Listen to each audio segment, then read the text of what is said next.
I'm John Coogan. I'm the host of this TBPN live show. We're a 3-hour daily live stream technologies daily show.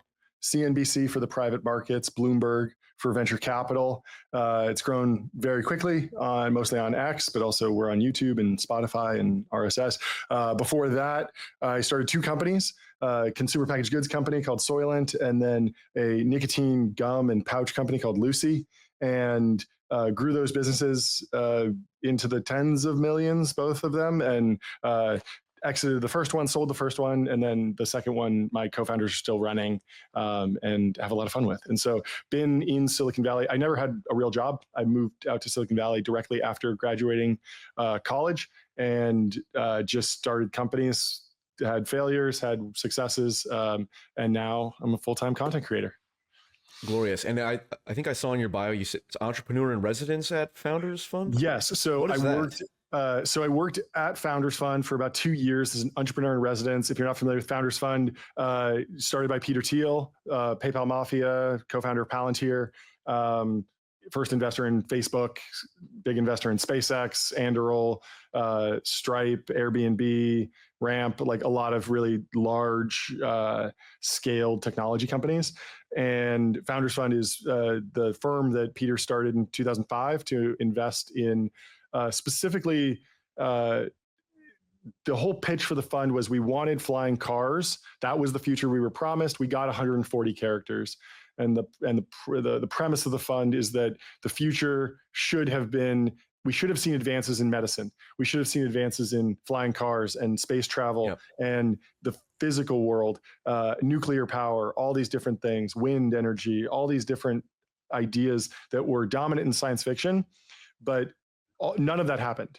The planes have not gotten faster. If you want to get from New York to LA, it takes the same amount of time today that it did in 1950. Like we are actually, when you include TSA, we're moving slower. And so, but at the same time, there's been fantastic wealth creation and fantastic innovation in software, in the world of bits, not in the world of atoms. Right. And so there's a whole bunch of structural reasons why that is. There's a whole bunch of cultural reasons why that is.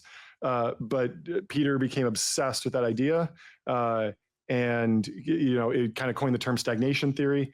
You're probably familiar with the gap from 1970 onward, what happened in 1979, right? Talks about it a lot. Yeah. Yep. And everyone kind of reads into that their own things. Like the Bitcoiners will say it's because we left the gold standard. The cultural folks will be, oh, that's when the culture degraded. Other people will say, you know, oh, it's about immigration or end of the Cold War or the rise of the semiconductor and the transistor. And maybe it was just structural, that there was so much opportunity in computers and the internet that why would you go do anything else? Why would you waste your time trying to spend 10 years, 20 years building a nuclear reactor when you could just build an app and sell it for $2 billion in 2 years, right? And so there's a whole bunch of debate around why we have stagnated, but everyone pretty much agrees, at least in Silicon Valley now, that stagnation is real. It was a debate about 10 years ago. But now it's pretty consensus, and so Founders Fund was really designed to be the firm that took these moonshots on these crazy companies that were building in the physical world, were doing things that other venture capital firms weren't funding. And so if you were just building, you know, Salesforce or a new company to, you know, make accounting automation slightly faster, that would get funded by everyone in the valley. But if they hadn't invested in, you know, Palantir or SpaceX or Anduril or some of these companies, when they did, the future might look a lot different, basically.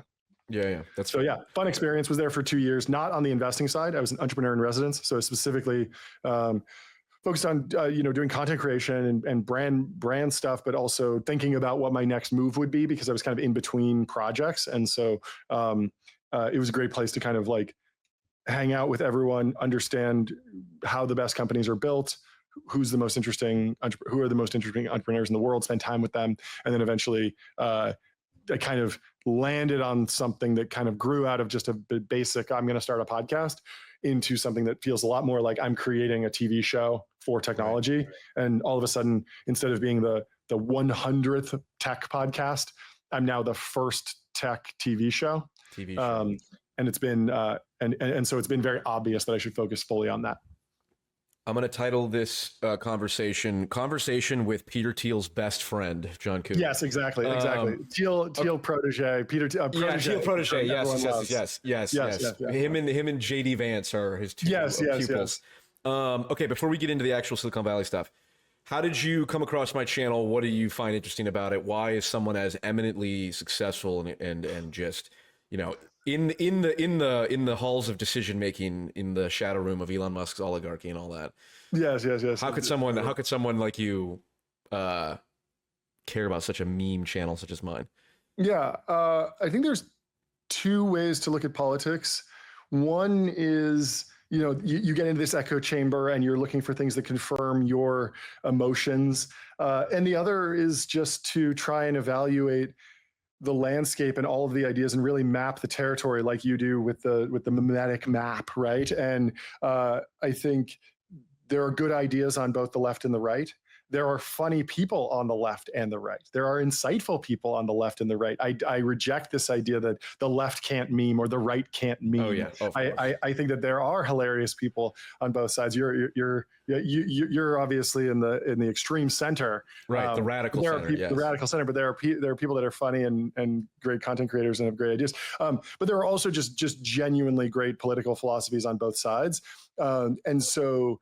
I've always tried to understand what are the good ideas on either side of the aisle, who are the interesting thinkers, and also just what is going to happen in the future. Like I think capitalism is a great form of societal structure. I think it's delivered an incredible value to humanity.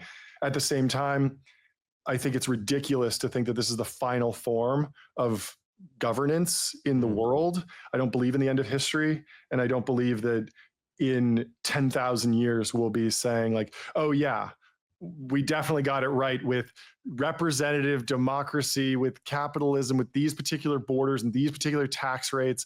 I think that all of these things are very marginal, and there's a million questions that I have around even just basic things like everyone argues, I want higher taxes or lower taxes. I'm more interested in the question of like, right now, most people pay about 35% or like 35% of their income, if they're in the high bracket, goes to the federal government. Then maybe 10% goes to California. Then like 5% goes to local governments. Like, how did we get there? Is that the right mix? Like, you could have no effect on the tax burden of the individual taxpayer. They could pay the same amount of tax, but it could just be allocated very differently. And we don't pay any global tax. And there's a whole bunch of globalism and anti-globalism and stuff. But just the structure that we currently operate under has grown very organically, and there's no indication that this is the final form or we got it all right. And so I'm always interested in ideas that could be signals for what is coming, what might be a better solution, what might be a better system. And I think those ideas can come from the left or the right. I'm not super convinced with, we got to go back to 1940s communism, if that's your representation of like the left. And I'm also not super excited about plenty of regressive ideas on the right. I would say I'm excited about progressive ideas on both sides. But long story short, I found your channel through Joshua Citarella, who we both know and is an artist, a commentator, the Joe Rogan of the left, potentially. Oh, yeah. For sure, the Joe Rogan of the left. I'm buying the Joshua Citarella coin now. Yeah. And so, I found him through his live stream on conspiracy theories. I thought it was very interesting. Conspiracy theories are very right-coded. He's obviously very left-coded. And so he came to it with a different lens that was very interesting, had a lot of fun with it. Those streams are just like epic and insane and amazing. And so always followed his streams. I think he was doing Monday night streams all during COVID. I would call into those sometimes, talk to him. And then eventually he on his stream watched your video on the League of Politics. I think that one of the first ones one of the where you're showing the team comps. Oh yes, that was the first one. Yeah. And I love that because I love these like frameworks that help you understand the map of an area. Like one of my friends did venture capital firms as Coachella stages, and you can know nothing about venture capital, but if I tell you that Founders Fund is like main stage, like that you would know, right? Yeah. And I've never been to Coachella, so I don't really get that particular analogy. But she did again with F1 teams and was saying like, oh, this firm is McLaren, this firm is Ferrari, this firm is Red Bull, and that kind of helps you understand these things. And so I just thought it was like a useful tool. I was thinking about doing something similar or trying to create some sort of meme around like the different cohorts of tech, because there's like people in tech that are very like defense tech. Oh, they only like the defense stuff, or they like crypto stuff, or they like just enterprise software, super boring, or consumer, or apps, or AI. And you could do the same League of Legends comp of like who the key influencers, the CEOs are. Like you could do that whole video, but just about mapping the different tech landscapes. Sure. It would be probably too derivative to rip you, but that idea I think was very funny. So yeah. Okay. I really enjoyed that. Right on. Yes. Well, we'll get to. I'm curious. Because Joshua Cirillo, yes, is certainly on the left-wing populist side of things, and as a Silicon Valley tech bro, but he's smart, and he's found a certain type of base reality that actually very much aligns with many people who are like kind of seeking truth on the right or in tech. Yeah, totally. He is able to see the landscape of the left in a way that an MSNBC has not been able to embrace reality in years. And so, if you only care, and I wouldn't say I only care about this, but I do care probably a lot about knowing what will happen as opposed to what should happen. So I might have an opinion about who the next president should be, but I'm much more interested in understanding who will the next president be. Yep. And if you got your information from Joshua Citarella and I don't know, Joe Rogan, honestly, like you probably dialed it in much faster than watching MSNBC, right? Yeah. Right. And so the left has fractured in such interesting ways with there's the neoliberal left, the woke left, the true socialist left, the new left, and then now the abundance left, which is kind of like neoliberalism post woke. Yes. But anti-socialist potentially left. And so I think it's very interesting to understand how these groups form. And then just as a citizen, a business person, it's extremely important to understand where the country is going politically, because that informs opportunity, right? Right. Okay. So on that, in the context of Silicon Valley, if you're looking at it as a mimetic soup, if you're looking at it as a place where different memes are and growing and dominating, what is the current landscape in terms of, because Silicon Valley is always associated with, it's progressive, it's left-wing, That's obviously changed to some degree. Yep. I don't know how much. Obviously, some major figures are aligned with sort of the Elon Musk right, quote unquote, if you call it that. But yeah, what is your assessment of the landscape of what are the dominant ideologies? What's ascending? What's on its way out? So that's so what you just described, the Silicon Valley as progressive left is a very Obama era interpretation, which is not incorrect. It's just doesn't go back far enough, in my opinion. So why does Silicon Valley exist? What is Silicon Valley? You have to go back to World War II. World War II was the first electronic war, in the sense that technology has always existed. We've had trebuchets, right? Catapults, those are technology. But the technology of World War II for the first time was electrical, in the sense that there was electricity flowing through the devices, specifically for radar during bombing runs. And so a plane that drops a bomb, that's not actually that electrical. Those existed in World War I. It's just a propeller with a gas engine, right? And explosives. That's not electrical, right? Electricity really came in World War II because we were sending radar, which was powered by electricity. You literally force a bunch of electricity through a dish and it sends out a signal, and then you see how it bounces back and you interpret that with electricity. And so electricity is like the dawn of what we think of now as technology. And so anyway, there's a bunch of different figures, but basically there's this guy at MIT. He does all this radio research on radio, kind of defeats the Germans, figures out how to counter their radar. They invent chaff, if you're familiar with chaff. It's like these metal strips that they drop out of planes to like confuse radar signals. Have you ever been like Top Gun? And it's like, throw the chaff, the missiles, drop the chaff. Chaff is literally just aluminum foil that's cut to a specific wavelength that it corresponds to the wavelength of the incoming radio signal. And so that's like some basic math, but it has to do with the electronic signature. And now we use much more mature counter warfare, electronic warfare stuff, but that's where that came from. So this guy is kind of a legend. He goes to Stanford and he starts teaching more radio classes. And basically the first tech companies are businesses that are building radio devices for the military. And so then Hewlett and Packard go through his class. They start HP.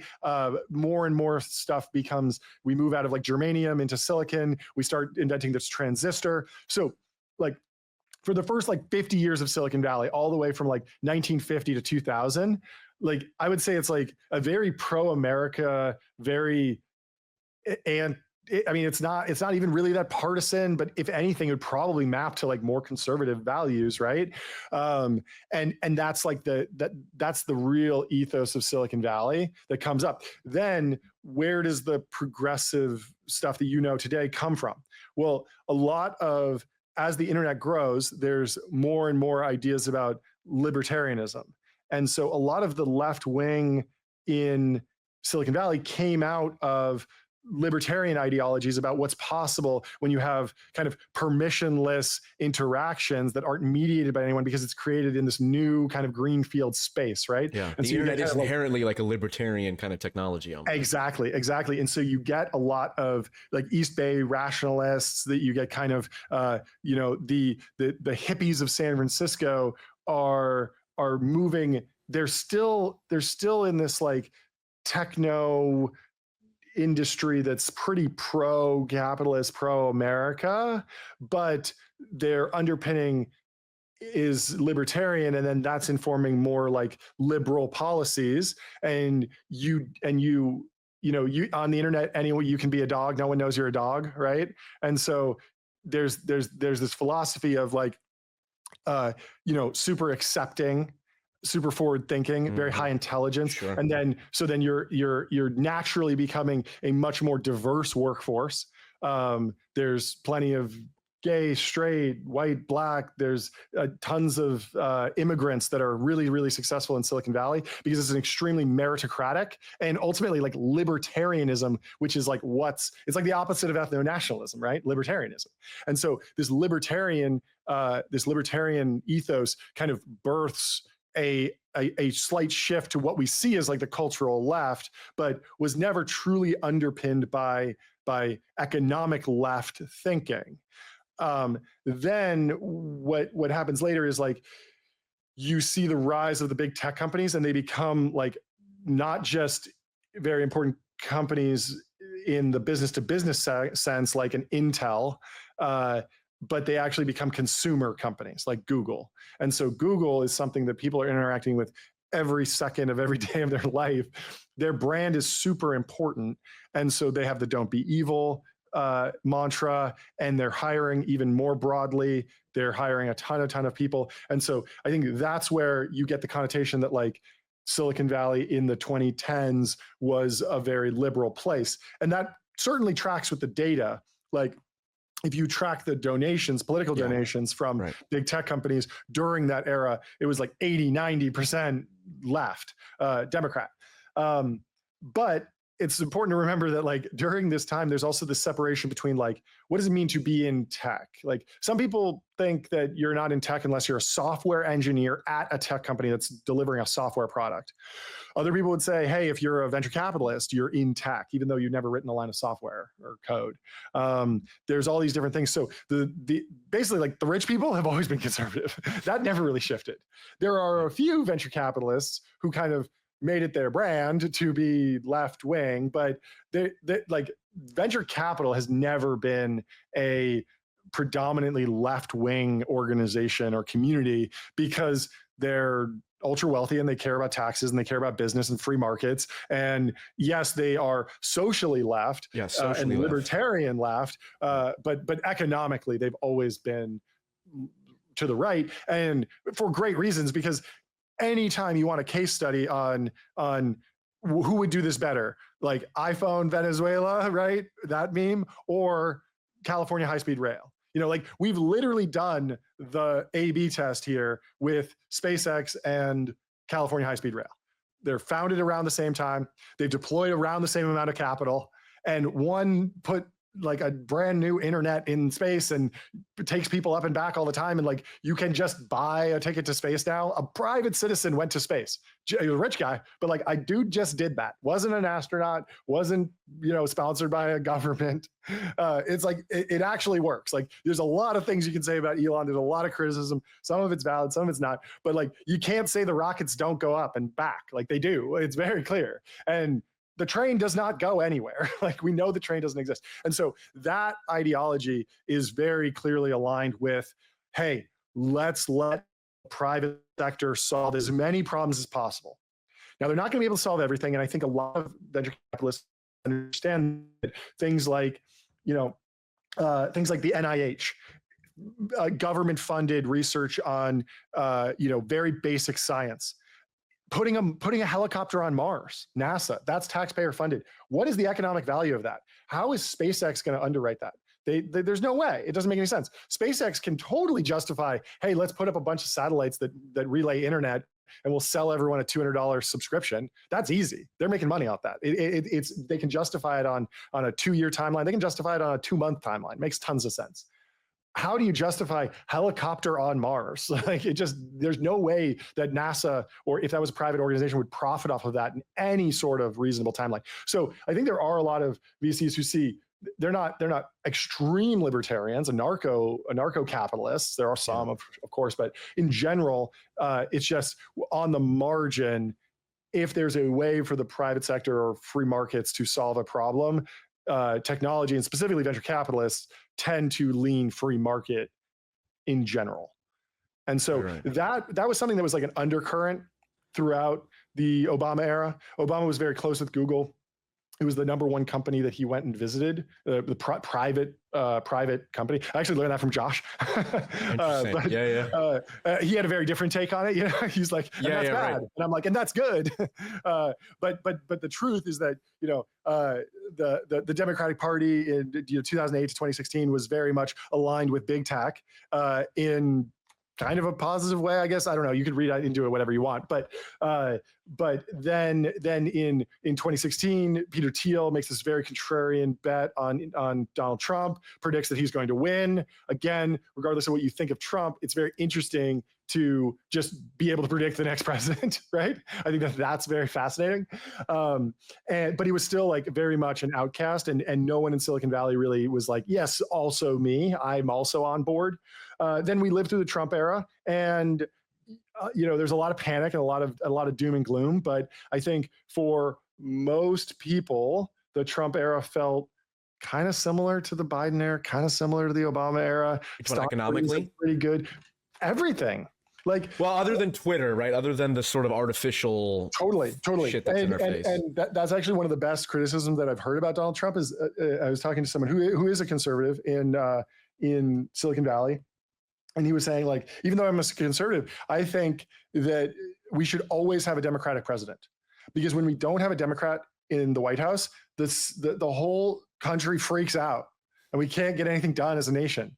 And so I would much rather have a Democrat in the White House and Republican Senate and House, because literally no one cares about anyone else. They only care about the president. But anyway, so the Trump era is remembered like 2016 to 2020. Like it was kind of a bull market. Things went up, products were getting released. It was fine for most people. Like it's hard to identify like this key moment. Like if you go to someone, you're like, oh, what do you remember about Trump 1 that was like so bad? They'll be like, the Muslim ban was like super racist. It was terrible. It's like, well, that was overturned. And like, yes, it probably was bad, but it was like kind of just like inconveniencing some people at the airport for a little bit. And there are still like plenty of Muslims in America. It's not like we did like a Holocaust, right? Like that didn't happen. But that was the way they were talking about it. And so in general, I have this thesis that like, if you just like teleported me to like 2017 or 2022 or 2014, like those are 3 different presidential eras. If I was just walking around America, I don't know that I could tell the difference. Yeah. Like I would need to look up who the president is to get there. It would take me a while, because like realistically, the president is the mayor of America and the dictator of the world. Like the U.S. president is much more impactful globally than nationally. It's unilateral foreign policy. Yeah, because the whole point of America is no kings. So we really do a lot to constrain authoritarianism, and it's very, very hard for presidents to really move the needle. Even right now, there's been a new narrative of like Doge and all these things are crazy and everything's like changing, and it's like, okay, like maybe we'll see. Like we'll see if it feels different in 6 months. But right now, I walk around, feels like America, feels like Joe Biden's America, feels like Barack Obama's America, feels like George Bush's America. So do you think I'm not so much, I mean, you can tell me what you think personally, but your analysis of, like the Curtis Yarvin, Peter Thiel, JD Vance, I don't want to call it monarchy. I mean, they like the Curtis Yarvin is like monarchy as such, but like what you were saying earlier of, the idea that our current, the exact way that the bureaucracy and administrative state is set up now is the way that it should be. Like, how do you see that ideology of we're changing how, the structure of the government is? What are those kind of changes that would be implemented? Yeah, I mean, Yarvin's on record talking about this, where he says like, like, I don't think JD Vance is like that into my stuff. And I think that there's a lot of people in tech that, well, for a while, there was a whole game that you could play if you were in the media of being like 7 degrees of separation. Like, oh, P.F. Jung was seen on a show with John Coogan, who worked at Founders Fund, who started by Peter Thiel. So he's Thiel aligned. And and that would be enough to like cancel someone. Like, and then Curtis Yarvin was like the god of that. Like, if you could get 6 degrees away of separation from like somebody went to a party and listened to a talk by Curtis Yarvin, it'd be like, you're bad because he's bad. And I think that misunderstands that, like, look, a lot of people in Silicon Valley, like I've met Curtis, he's a nice guy, but like, his blog posts are long. Like his blog posts are long and they take a long time to actually like understand. And then, so there's a lot of people that like don't actually even fully engage with his content, but they might be like, cool that you wrote a blog, or like there's one interesting idea, like the cathedral is kind of the same thing as manufactured consent from Noam Chomsky, and like I think those ideas are like valuable. Just this idea of this monolithic media empire is an interesting concept. He unpacks it a different way than Noam, but it's interesting. But like I think the idea of like intellectual freedom should be like, you can read Curtis Yarvin as much as you want, and you can come away from it being like, I disagree more than when I started. And the whole patchwork idea is it's a little too libertarian for me. It's a little too anti-human nature. Yeah.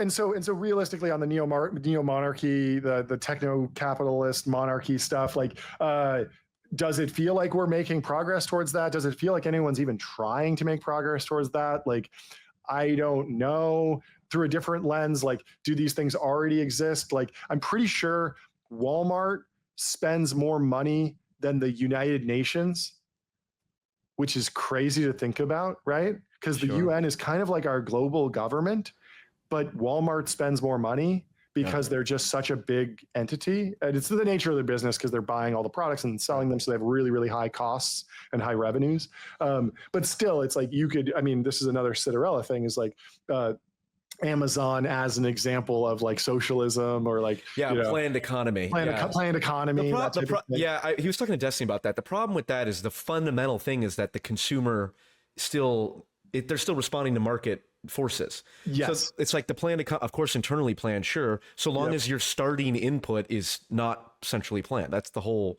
problem. Like, it's he would argue that like internally prices are set for resources in a non-market fashion. So if there's 7 levels of Amazon, realistically probably 70 levels, and I want to change the color of a button from green to blue, I need to essentially hire an engineer to do that for me if I'm a product manager. Now, am I going out to the market and setting like a fair price for those services? Sure. No, I'm jockeying for engineering resources internally based on like political capital, which is kind of how planned economies work in like the socialist sense. It's like, well, yeah, like my buddy is a bread maker, so my other buddy who's the government is going to set bread prices higher for him, right? I don't know that that's good. And I do think that realistically, even the planned economy of Amazon potentially has more market forces because there is internal competition for, oftentimes there's multiple teams, and you could say, oh, well, like, you know, we have a skunkworks team that's really agile and can knock this out of the park and work on like fringe, like future stuff, and then we have like our site reliability engineers that are going to come in and just kind of optimize things. Like there is a little bit of that, but I understand what he's saying. But that, I mean, that's all just to say that like the neo-monarchy thing, it's like, is it here? Are people actually working towards it? Is it something that will happen naturally? Is it like the Nick Land, like the Landian, like techno capital acceleration? Like, is this just going to happen naturally? It's kind of, it all feels like the horizon for all this stuff is not 4 years. It's like 400 years. But I'm interested in that. I just don't think that discussions about that, it's like science fiction practically. Like you read some of the Curtis Yarvin stuff and it's like, this is sci-fi, and I think that's cool. I don't know why we put it in the you can't touch this bucket. That's crazy. The patchwork state idea. I mean, like I get it's, you know, that I think it's derivative of, or did he come up with the term network state? But you know, the idea of like ideologies, Srinivasan coined the term network state, but he's you know, I think like an associate of Yarvin. Yeah. So or in the same milieu. Right, that's an example of something like that's we're not living in network states for at least another couple centuries. So yeah.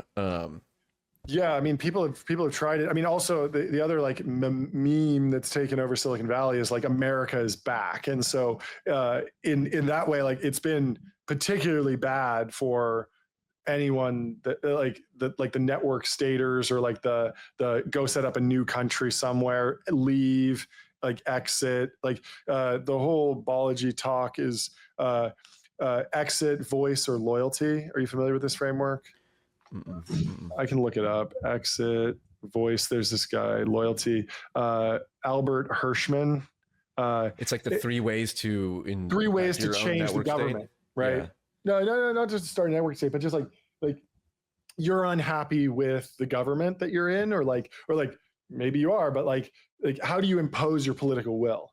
Obviously, voice is the most obvious. Like you go and talk about what you want to change. You make an argument for pro-life or pro-choice or higher taxes, lower taxes, whatever you do. And then if that takes hold, like your voice is represented by democracy, and eventually it becomes law. Loyalty is just loyalty to the regime. You know, whatever they tell me, I'm sticking with it. I got their back. I'm good. I'm riding with Biden or Trump is my God savior. Yeah. So one of those two.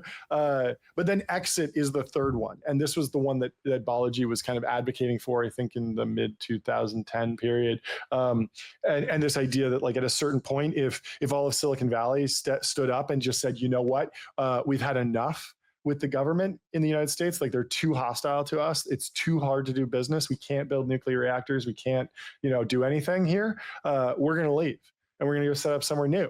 And that's literally the story of America, right? It was like exit to America from the UK. And that works when there's new land that's like easy. I think that we probably would see a new government pop up on Mars when we get there.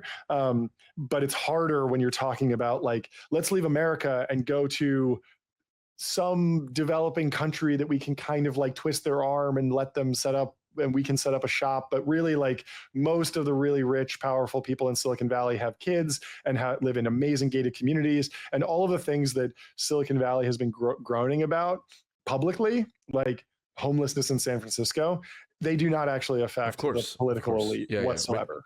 Rich people are always when homeless people hang out at the bus stops, it's not rich people who are taking the bus and who are suffering from getting attacked. Exactly. So that was super fake. So yeah, the big meme change is like vibe shift around pro-America, defense tech, work with the military. America is awesome, rah rah. Okay, like we're all in. It's not entirely pro-Trump, but even the folks that voted for Kamala are pro-America now and would invest or support, or at least not talk trash about a company that works with the military.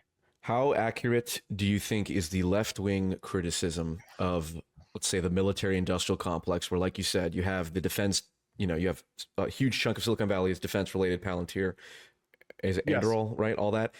How valid is the critique that because there's all this financial incentive, there's these big companies that need to have a market, that therefore the US involvement in foreign wars is a direct result of market incentives for companies like these to be able to have customers to sell to, right? Because Trump wants $1 trillion military budget. Personally, I'm in favor of cutting the military. I think that's ridiculous. I don't think we need that much, and I think the left-wing populists are right about that. What is your analysis of, you think that's the case? You think it's like deeply embedded, or is it overblown, or how would you see it? Yeah. I mean, I dug into the military industrial complex a little bit last year, and what I came away was like, I like the military. I think militaries are important for deterrence, to stop wars. Like like the iterated game of the game theory is that if we just say we don't have a military, we will get absolutely rolled immediately. Right. It's just school. Yeah, America should always have number one. We should always have the number one military, no doubt. Yeah, or at least a military that is so close that it would be crazy to invade, because it would be 50-50 stalemate forever, and it would be miserable, and no one gains anything. Like that could also be deterrence. I mean, I'm super in favor of building domes, basically, like, because that's like a defensive technology. Yes. And so it's like, if you can just shoot down everything constantly, like, you don't need to focus on building as many, like, weapons and missiles that would attack someone else's dome. But let's all build crazy domes, I guess. And then I also like industry. And so I think part, like, when you get to military industrial, military is an industrial effort. Like, we don't have hero units. You're not just going to get Ash, the Frost Archer, and go on a 50 kill spree or something like that in Abbottabad. That's not how it works. Like real warfare is fought by tradable systems. And so it's about, okay, we have 10,000 tanks, you have 10,000 tanks, but my industry can produce 5,000 tanks a month, and yours can only produce 1,000 tanks a month. That's how we won World War II. It was 10 Shermans for every one Tiger. Yes, and so it's not just enough to have like the Death Star, right? Because you blow up the Death Star, then you win all of a sudden. Yeah. I need to have an industry that produces deterrence, and so a dome, ideally defensive technology that revitalizes and refreshes itself so fast and so intimidatingly that you would say, well, even if they don't have a great, it's like, why would we never go to war in China right now? It's because, like, sure, we could probably like win the first day because we still have a bigger army and navy, but it's like their industrial system is ramping so fast that it would be a complete quagmire, and then they would be rolling us in a few years, and so it'd be a mess, right? So I like military, I like industry. I think I just don't like complexes, and so what is the complex part of the military industrial complex? And I think that's what you were getting at with this this bias and this feedback loop between private industry and the government, and does that affect the actual geopolitical decision? Yeah, right. Are we is the US more likely to get in conflicts that they don't need to be in because there is a market incentive from these large companies from these large defense companies to be able to sell their product? Like, is that a real thing, you think? So I don't think that there is a true market force that pushes that forward. And the reason is that if you look back through history, there have been plenty of times when someone in the government has made a pretty dramatic decision that was clearly not in favor of the military industrial complex, right? Okay. Like what? So like the military industrial complex, like, so in this theory where the military, where like the economics drive our decision making, it's like, okay, like we got into World War II because of that, but then like, why did we not draw out World War II to sell more tanks? Why did we not continue fighting? Why did we not stretch the war further? Why did we end the Cold War? Like these types of decisions. The big one is like the Last Supper, which is this moment where the DoD came to all the primes and basically said, the Cold War is over. You're going to need to consolidate, and a lot of you companies are going to die because we actively want to do something called like the peace dividend. We want to give money back to the taxpayers. And so like there's probably some sort of gradation of military industrial, like the complexness of the complex probably matters very, very, it's very on like a case by case basis of like who's in charge and what do they believe. And so, like Dick Cheney, oddly, was in favor of the peace dividend in the 90s. And now we remember him as like being super pro-war in the Iraq War era, but also like these things are hard to predict. And so let's me and you role play as like the military industrial complex where we're trying to like maximize dollar value of a war. Like I went back and I had this question. I actually emailed Noam Chomsky about this because I was really curious about his retrospective on the Iraq War. And I was saying like, okay, so the stated intention, the stated preference for the Iraq war was WMDs, right? Like we're going to war because they have weapons of mass destruction.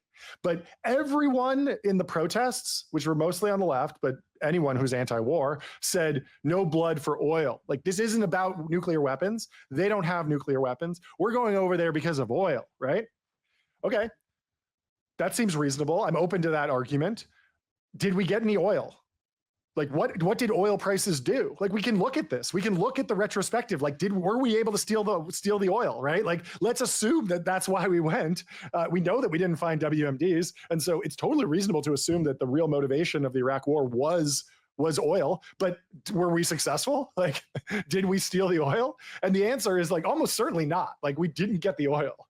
And so was that a failure, or were we trying to? And so there's these interesting things where like if you are trying to maximize as a military industrial complex person, is your goal really to go to war, or is it to just build up an endless supply of defensive resources without ever actually engaging in which is profit maximizing, right? The endless stockpile that just grows ever bigger, or the actual war where you actually have to do work, and there might actually be questions about ROI and profit and margin. Hey, we're in a war. You can't charge me $1,000 for a screw. You can't charge me $100,000 for a toilet. We're at war. But as if we're not in war, it's like, well, yeah, like you need the toilet. I know you guys worked hard on it. Like we have a good relationship. We go golfing on the weekends. So like, yeah, 100K for a toilet sounds crazy, but like, I understand you did a lot of R&D on that. So like, you're good. Like, let's all see you at the country club.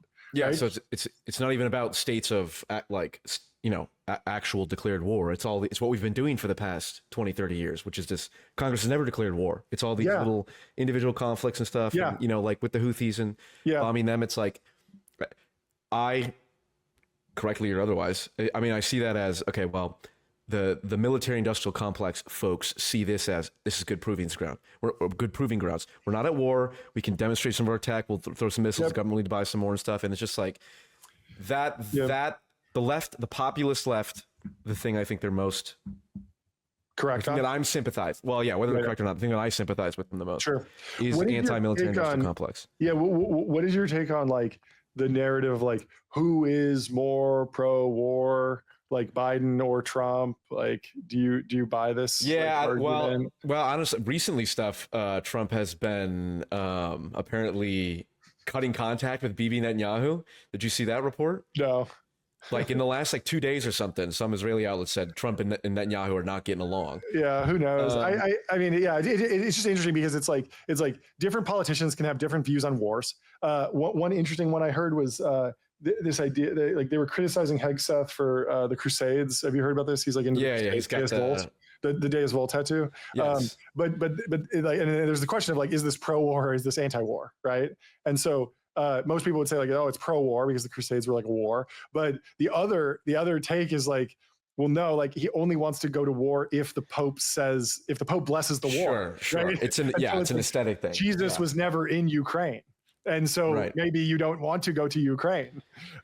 Jesus was never in Taiwan. And so maybe you don't want to go to war in Taiwan. Right. I do think Trump does, as part of his ego, is like enjoys being the anti-war. I believe he genuinely believes like, let's be anti-war. Yeah, and Biden of course was just guy, right? And like, you don't want war. You want a party. You want a parade. You want the economy ripping, right? Like, this goes to your darkness. I don't know. This goes to your point about industry. This has been my fundamental problem with this argument is like, well, the military industrial complex creates jobs, it's industry, it creates economic value. It's like, yes, but if the final output is a missile, it's the equivalent of digging holes in the desert. Like we had a whole hole digging in the desert industrial complex. It's like for the average person, and Elon Musk has made this point. It's like GDP is not just numbers. It's like it's actual things. Right? So I mean, the steel man on this is like an incredible amount of technology comes out of things that start in military industrial complex things.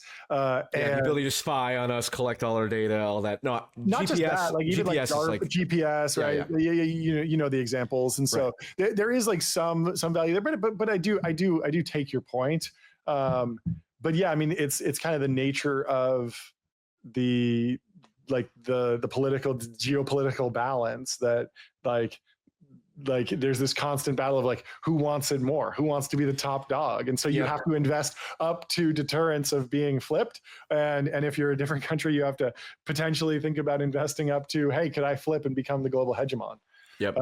So it is, but I agree. It is kind of like in some ways, it's like a tax on human progress, because instead of missiles, we could be working on cancer cures, right? Classic example. You could, At the same time, like every once in a while, like you get a cancer cure out of some DARPA project or something, and it's like, oh, well, like actually, like that was good, I guess, somehow. But I don't know.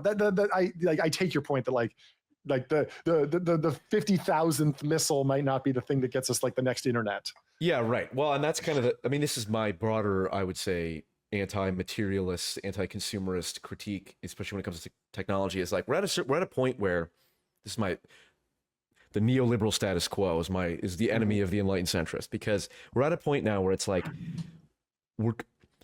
I can order a pocket watch. There's a different example I go to that's more. Your pocket watch guy? No. Instead of a pocket pussy, you can order a pocket watch. So I'll go with pocket watch.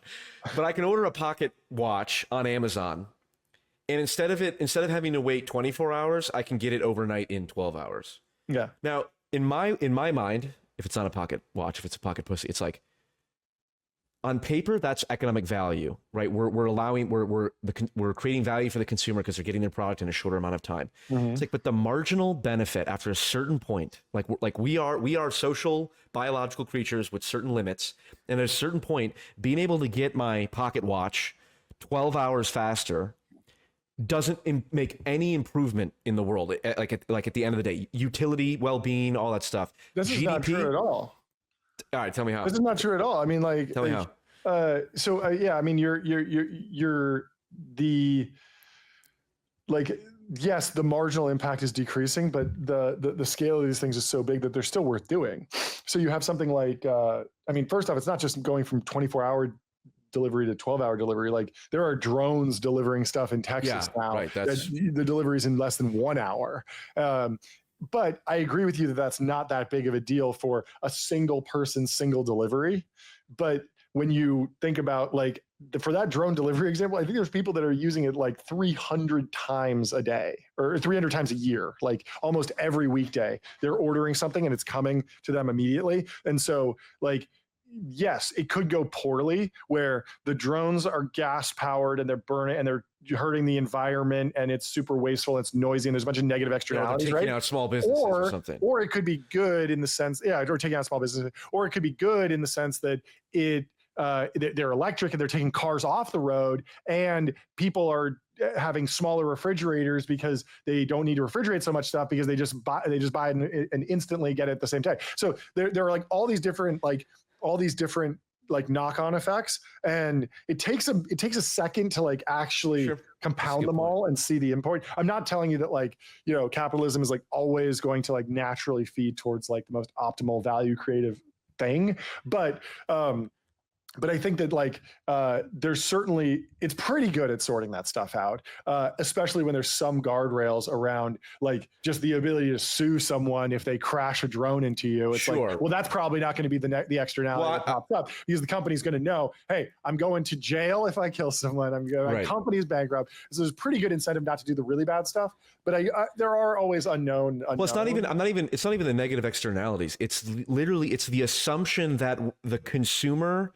This is the techno-feudal critique. Yanis Varoufakis, the techno-feudalism critique. Yeah. The idea is like... he works as Steam or Greek? Greek. Yeah, he's the Greek finance minister. He was the Greek finance minister. Yes, he's super. He's the Joe Rogan of Greece. Sick. Left. But the idea is like, why it's like all of capitalism, all of neoliberal economics comes down to this one miraculous idea called utility.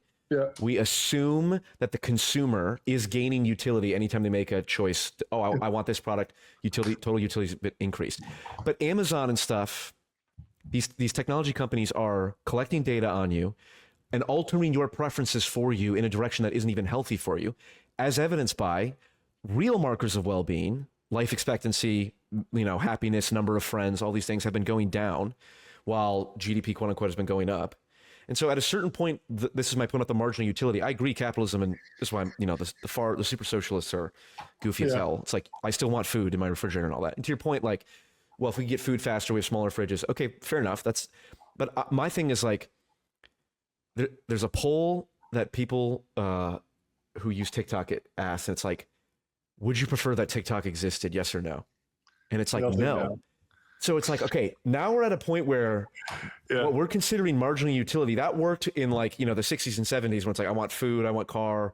Yeah. But now it's like, we're oversaturated to the point where it just seems like now there needs to be an external, it's like we're addicted. It's like heroin is not a free market product, right? I mean, it could be theoretically, but like it changes your rational preferences. And what I'm saying is, I don't believe we're at a point where the modern consumer is doing things that are actually rational for them and their well-being. It's a function of them being addicted in these large, techno-feudal companies, being able to manipulate their preferences to the point where it's just it's Moloch dynamics. It's just, if Instagram puts on a filter that makes you look more attractive, then Snapchat's got to do it. And then everyone becomes more mentally screwed. So what's your overall assessment of that critique? So, I mean, TikTok's a weird one because I'm like pro-ban, but for geopolitical reasons. But we can like short form brain rot apps broadly. Yeah. I've seen the data about the declining happiness. I do think it's the right question to ask about like, what are we optimizing for? Because a lot of people come into politics with very narrow definitions. They're just like, I want this particular issue, and they don't think about how it ties to, are you optimizing for, like, what circle of like Maslow's hierarchy of needs are you actually thinking about politically? Like, do you care about Americans as your countrymen, or do you really just care about your state or your neighborhood or your family, or do you care about all humans or all living things and you're like a vegan, right? Yes. Right. And so thinking about like the scope, the aperture of how you process political decisions, I think is very, very good. I also think the underlying goal, like I believe in like homo economicus, like this idea of like the human making economic rational decisions. I like that framework. No, it's the worst framework. There's all the evidence says it's the worst framework. I disagree. No. Behavioral economics. There's no I will go. I'll let you finish. Go ahead. No, it's fine. But I agree that like going deeper into something just like pure happiness is probably good. I mean, but the thing is that like you could make your argument on an economic basis in my world pretty easily just by saying like real wages have stagnated, right? Like, sure. The inequality is growing. You could make that argument, right? There are plenty of ways to use economics to make the same point you're making. On the happiness issue, on like the teen depression and stuff, I have seen some data that shows that we might be like turning a corner on that actually, and we might be improving the metrics there over time. There is a lot of preference falsification where a lot of people will say, like I want to go to the gym every day, but do you go to the gym every day? No. So the inverse of that is like, stated intentions versus revealed intentions. TikTok, you're like, I wish this thing didn't even exist. When really it's like deep down, you do wish it existed, you do enjoy it, and you do like it. Want to admit it. No, it's got to be the opposite. It's deep down, I hate it. But I will give you the economic white pill on like short form algorithmic feeds, which is that. So I think the reason that people don't like them is because they're retention hacking, right? The whole idea is like they don't want you to put down the phone today, right? Today, they want to show you another reel that keeps you watching today. They want to maximize your time on site immediately. And why? Because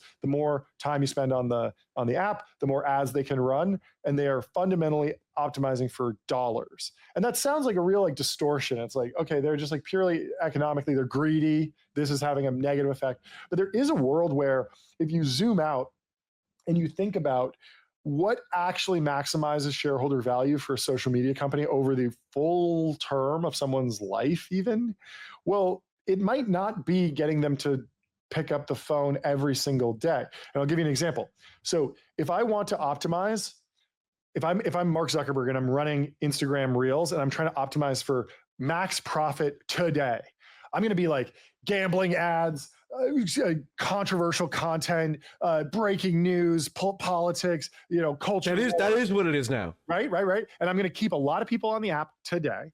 And I'm going to make a lot of money today. But then, yeah, maybe you start seeing things like, I wish this didn't exist. Oh, I need an app to cure my addiction. I need to step away from it. I need to brick my phone. I'm going to downgrade to a dumb phone. Yeah, right. Uninstall the app. Maybe I'll check it on the desktop, but I'm not going to have the app installed because I'm taking back my life. Now, think about, but over time, if that really is pervasive and people do start uninstalling, like that is not profit maximizing, because eventually people will stop using the app so much because they'll be like, that thing is addictive. That's heroin. I don't want that, right? And it'll become a meme. And heroin, even though it's illegal, like it has not been, not everyone does it. Like a lot of people know that it's bad. They don't do it, right? The flip side is, what if I'm trying to profit maximize for the entire life of the customer? Well, then there is a world where I think about it, and I think okay, I have a 22-year-old person who's going into the workplace. Like, should I really be angering them right now, or should I be showing them something that's educational or inspiring, or something that can motivate them to go do real work, generate money, and then I can show them an ad for a Ferrari, and I make $100,000 on the commission because I'm actually capturing more value because I've created more value with this person. Now, no one's built an algorithm for this yet. No one's thinking like this in social media, but that would be an economically rational outcome that I believe would create positive value. All right, let me ask you this last question then. Please.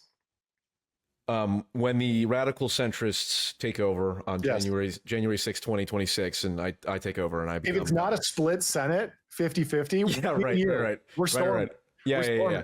If it's even just one extra vote in the House or Senate, either way, I want a perfectly split centrist. Once I become God Emperor and I am issuing my executive orders, my imperial orders, I'll call them. You tell me what you think of this. The U.S. government should issue technology and algorithmic architectural guidelines the same way that we have building architecture guidelines. Like, you can't build a building in the United States unless you abide by certain architectural guidelines, right? I think that you should not be able to have a large public, social media platform unless there are certain guidelines that it abides by. And it's directly from Tristan Harris. Mm-hmm. It's like, the user needs to be, you don't like Tristan Harris? No. Yeah. Well, then let me just put, it's just 2 points. One is the user should be able to reset their algorithm at any time. If I'm stuck in this hellhole of fucking horse videos and cleaning horseshoes, which I have been stuck in, I want to be able to reset that. I've been in that hole too. It's terrible. I know. I want to be able to reset it. But so also, bad. Like, even like, dude, my whole fucking feed is Israel Palestine. It's like, dude, this, I know it's not good for me. Even if I'm trying to speak properly on the issue, I can't be oversaturated with it. Okay. So that's one. So every major algorithm should be able to, to be clear, you can do that. I've literally changed my feed in like a day just by going and clicking on other. I know. I've tried that too, but then it gets weird. It really should does be work. Reset as if you're a new user. That should be allowed. Sure. Yeah. The second one is the consensus making. Some proportion, and I'm speaking beyond my depths here, but obviously the algorithm is a weighting algorithm, right? That just puts probabilities on things and then offers a recommendation, right? Yep. There has to be 20%, 30%, I don't know, whatever the weighting is. Experts can, just like architecture experts can iron out the codes, but we should have building codes. The algorithm codes need to be some percentage of the weighting has to be consensus building, which is if you're left wing and I'm right wing, and Google kind of did this after like the alt-right pipeline thing, where like you'd watch a Jordan Peterson video and then you'd be on Stefan Molyneux and then you'd be in like the Alex Jones pretty quickly, and so they started putting in the recommendation feed like the opposite view. No, not the opposite. It's consensus making. It's if you left-wing people and right-wing people both like the same tweet. unlikely consensus, that should get prioritized to the top. Yeah. Where you would have like, oh man, like fucking dog videos and shit of like, oh, like a father being like volunteering at his school, helping keep the school safe or whatever. It's like the left and the right would love that. It's like there needs to be certain levels of architectural algorithmic design principles put into place. Yeah, kind of like Barbenheimer was like a Schelling point for America, and like it wasn't politicized at all. Sure. Yeah. I mean, I guess it was eventually politicized, but mostly it was like cool. Yeah, I would put Tristan Harris as the architectural guidelines czar. What's wrong with that? That sounds terrible. I mean, from a starting point, like the design of the algorithms, I would be. I mean, the government can barely build like a website, so like having their paws in algorithms, I feel like it would just be like very bad. Also, that's the libertarian argument against building codes, but they have building codes, and they work, and buildings don't collapse. Yeah. It's a little bit different because buildings are procedural and these algorithms are probabilistic. Sure, but they're like percentages, and so it's very hard to like understand like what is consensus building and then how are you hitting that target. Whereas like you can very much like weigh a 2x4 and say like if it follows like a laws of physics in a way that a probabilistic generative AI system does not. But there are certainly ways to get around that. And I believe that like if you were just in Mark Zuckerberg's seat, you could do exactly what you described. And so the question is like, should they? I would much rather focus on the outputs than the inputs. And so the idea is like, there's this idea in sports where it's like we ban performance enhancing drugs and then everyone cheats to try and get around them. And so there's this question about like maybe what we should be doing is instead just testing for unhealthy health markers. And so if your heart is about to explode, you shouldn't be playing football, and it doesn't matter if you got there by blasting gear or just being unhealthy, but like it's bad regardless. And so you can basically take performance enhancing drugs. If you have low testosterone, you could take testosterone instead of being disqualified. But if you take too much, or if you have unnaturally high and it's unhealthy, like you probably got to bring that down into the reference range because you're either going to have an unfair advantage or you're going to have a health crisis. Like it's bad. And the outcome is like, why do we really not want athletes using performance-enhancing drugs? Well, it's because they will die, or they will have health consequences. You've seen this with bodybuilders, right? Or they will inspire kids to use the drugs and abuse them and then have negative health consequences. And so I would be much more interested in looking at like with cigarettes, there was a very clear negative outcome of like so track that and then internalize that cost. And so like the cigarette companies are effectively paying for the for all the health damage that they did. And so when someone smokes and then they go to and then they hit up Medicare and say, hey, pay for my lung cancer treatment, why should the US taxpayer have to pay for that when that's on that is the fault of big tobacco? And we actually decided this in '96 and said, no, like the taxpayer's not footing the bill. It's gotta be the big tobacco companies that pay this, and they pay it via the master settlement agreement. And so if we could prove that there really is some sort of like damage that's happening from social media, people say it's like cigarettes. They're like, let's prove that. And then like, let's just make them pay, because that's what we do when we have externalities. Let's prove it. Instead of being we know it. We don't need to prove it, John. We already know it. All right. We know it. Everyone's been on fucking digital crack TikTok and felt like shit afterwards. I don't think we know. Yeah, we know. We know. What would you expect? What would you like? What are you expecting to happen? What is the downstream? Like, yes, people are like watching videos they're like not satisfied with, but like, where does that go? I mean, it's a good question. It's a deeper. It's just like a fundamental societal structure thing of what happens when we have all these lonely, isolated people.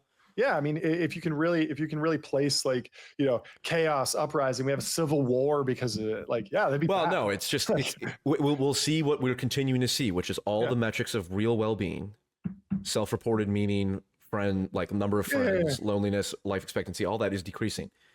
And to your point, like maybe it does, you know, like it's maybe like it's like Steven Pinker was wrong about that. Well, the charts are just going down on everything, but they went back. So it's like maybe with technology, maybe the generation that grew up on the internet needs to grow up and like be the, you know, the leaders of the internet and kind of I mean we see this artificial intelligence where like the conversation about AI is like there's going to be so much misinformation, like no one's going to be able to tell what's real and what's actually happened. Like what was actually deciding the for now the AI videos but you can still tell, but some of them you can still tell, but honestly, like the biggest like memes from the last election, they were done in After Effects. Right? Yeah, it was like a golf ball hitting Joe Biden. You don't even have to do that. You could just show footage of a war 2 years ago. They've been doing that forever. Stalin was editing people out of photos like 100 years ago, right? And so like I think that like the AI thing, the simple read on it is that, oh, the next generation is never going to know what's real. They're just going to constantly believe fake news constantly. But also there's the other take on it, which is like, no, they're growing up knowing that the internet is entirely fake. And so they'll be more skeptical than ever. Right. I do lean towards that sometimes, but then I'll see the comments on a YouTube short of something that is so clearly staged and everyone's like, oh my God, it's so, and I'm like, faith in humanity is lost. But I think I don't know that that's actually like a degradation in the faith of humanity. Sure, like, that people might have always been like Harry Houdini being like, look, my thumb's coming off, and everyone be, oh, it's not real. Like, he's a magician. He's a witch. Burn him at the stake, right? Yeah, that's fair. That's fair. All right. Well, this has happened for a long time. That's fair. Well, when you go on Doom Scroll with Joshua Citarella, I look forward to him. I would love poking you and roasting the neoliberal status quo. I mean, we agree on so much. Like, it's crazy. We didn't even get into like the future, like fully automated luxury communism, like what AGI means for socialism and capitalism and whatnot. We could do this a whole lot more, but I'd love to come back whenever you have downtime or you want to chat. This is a lot of fun. Excellent. All right. Fantastic. I'll talk to you soon. Bye. Godspeed.